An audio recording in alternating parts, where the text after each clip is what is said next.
क्या आप जानते हैं रॉकेट क्या है?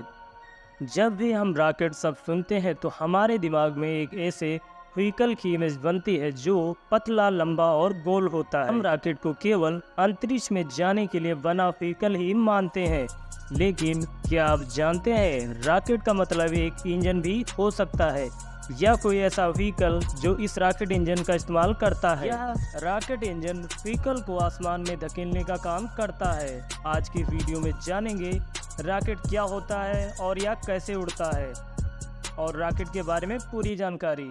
तो वीडियो को शुरू करते हैं। रॉकेट क्या है?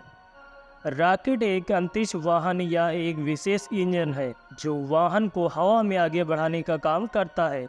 रॉकेट या रॉकेट इंजन किसी वस्तु को आसमान की तरफ बढ़ाने के लिए थ्रस्ट पैदा करता है, चाहे वो अंतरिक्ष यान पृथ्वी की परिक्रमा करेगा। रॉकेट कैसे काम करता है? दूसरे इंजन की तरह रॉकेट में भी ईंधन का दहन होता है। अधिकतर रॉकेट गर्म गैस में परिवर्तित करते हैं। गैस को पीछे से बाहर की तरफ धकेला जाता है और रॉकेट आगे की तरफ बढ़ता है। रॉकेट इंजन हवाई जहाज में इस्तेमाल होने वाले जेट इंजन से काफ़ी अलग होते हैं। जेट इंजन को कार्य करने के लिए हवा की आवश्यकता होती है, जबकि रॉकेट इंजन को हवा की कोई आवश्यकता नहीं होती।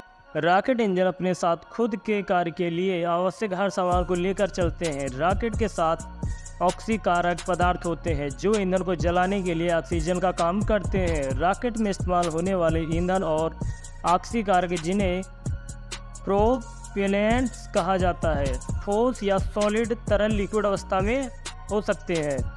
रॉकेट इंजन हवा की गैर मौजूदगी में अंतरिक्ष में आसानी से काम कर सकता है।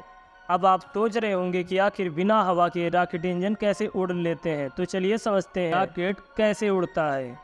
अंतरिक्ष में रॉकेट एक वैज्ञानिक नियम के आधार पर काम करता है जिसे न्यूटन का गति का तीसरा नियम कहा जाता है। इस न्यूटन के गति के तीसरे नियम के अनुसार प्रत्येक क्रिया एक्शन के लिए समान और विपरीत प्रतिक्रिया होती है।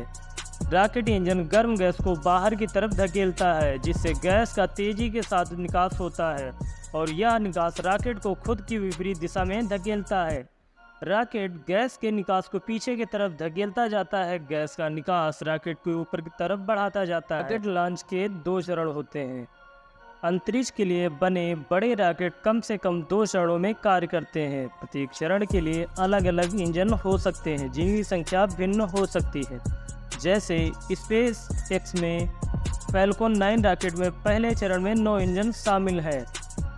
रॉकेट का पहला चरण रॉकेट को निचले वातावरण लोअर एटमॉस्फेयर से बाहर निकालना होता है। इसके लिए कई बार साइड बूस्टर का भी इस्तेमाल किया जा सकता है। ऐसा इसलिए क्योंकि पहले चरण में पूरे रॉकेट को इसके पेलोड और अप्रयुक्त ईंधन को उठाना होता है, जो सबसे बड़ा और शक्तिशाली भाग होता है। रॉकेट जितनी तेज रफ्तार से आगे बढ़ेगा उतनी ही अधिक हवा प्रतिरोध सामना होगा, लेकिन जैसे जैसे रॉकेट ऊंचाई की तरफ बढ़ता जाएगा वातावरण उतना ही पतला होता चला जाएगा। इसलिए इन दोनों तथ्यों के आधार पर लॉन्च के दौरान रॉकेट पर स्ट्रेस बढ़ेगा और कम हो जाएगा। सबसे अधिक स्ट्रेस जिस दबाव में होता है उसे डायनेमिक प्रेशर कहा जा सकता है। पहला चरण अपने काम को पूरा कर लेता है, तब रॉकेट पहले चरण वाले हिस्से को गिरा देता है और दूसरे चरण को इग्नाइट करता है। इस चरण में लोड काफ़ी कम होता है और निचले वातावरण के मुकाबले संघर्ष भी काफ़ी कम होता है।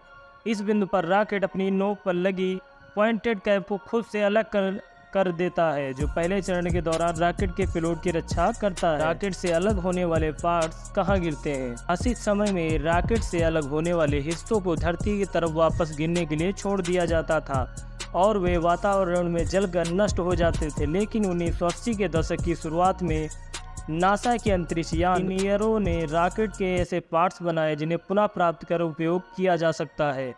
स्पेस एक्स और ब्लू ओरिजिन जैसी प्राइवेट कंपनियां ऐसे रॉकेट तैयार किए हैं जो पहले चरण के साथ धरती की तरफ वापस आ सकते हैं और खुद को सही सलामत ज़मीन पर उतार भी सकते हैं। जितना रॉकेट के पार्ट्स का पुनः उपयोग किया जाएगा रॉकेट लॉन्च उतना ही सस्ता होगा।